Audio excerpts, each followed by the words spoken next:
So my question I guess is, what needs to be done for this? The country's having a real problem with this, and is an addiction a genetic disorder, would you say? Well, we have genetic predispositions to disorders. My father was a terrible alcoholic, and as a result, I haven't had a drink since I was 16 years old, because I'm predisposed to it. I just didn't want to go down that road.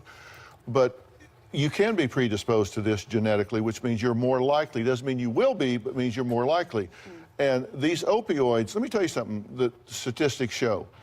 If you are taking opioids and you fill your prescription one time, your likelihood of being addicted at the 1-year mark is 1 in 7. Wow. Yeah. If you are still taking your prescription at the 30-day mark, your likelihood of being addicted at 1 year is 34%, 1 in 3.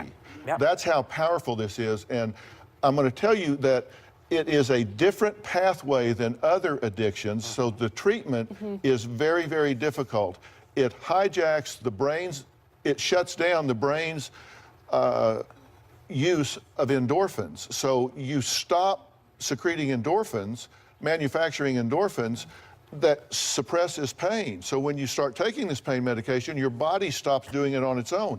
And oftentimes these people that have been on these opioids for a long time, when they stop taking them, the endorphins kick in and the pain goes away. Yeah. Wow. It just goes away when you stop taking the pain medication.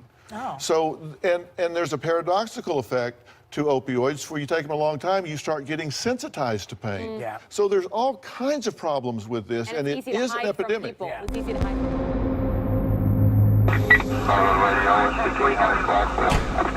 This is the worst drug addiction epidemic in United States history. We have never experienced anything like this before. It's the worst epidemic when you measure the number of people who are dying of overdoses, and it's the worst epidemic we've ever experienced when you look at the total number of Americans affected.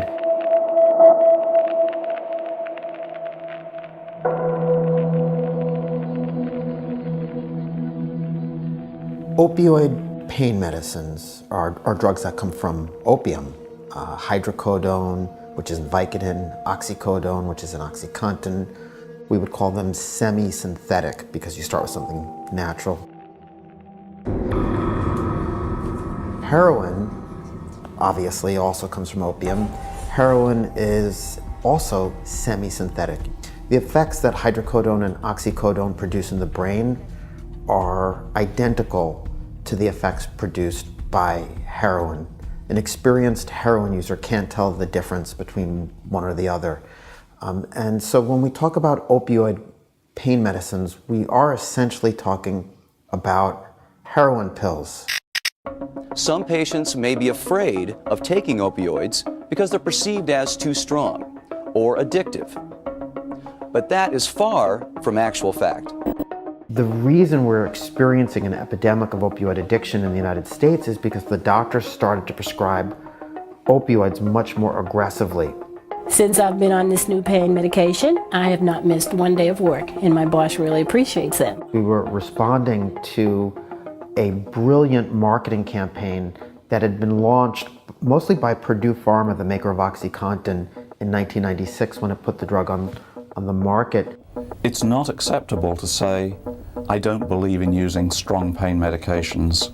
Doctors in the United States started to hear that we had been under-prescribing opioids, that we were allowing patients to suffer needlessly because of an overblown fear of addiction.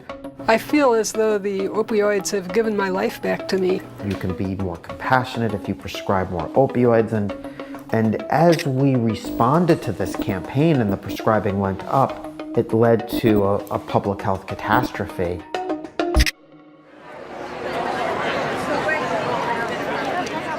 Some states have passed laws limiting first-time prescriptions.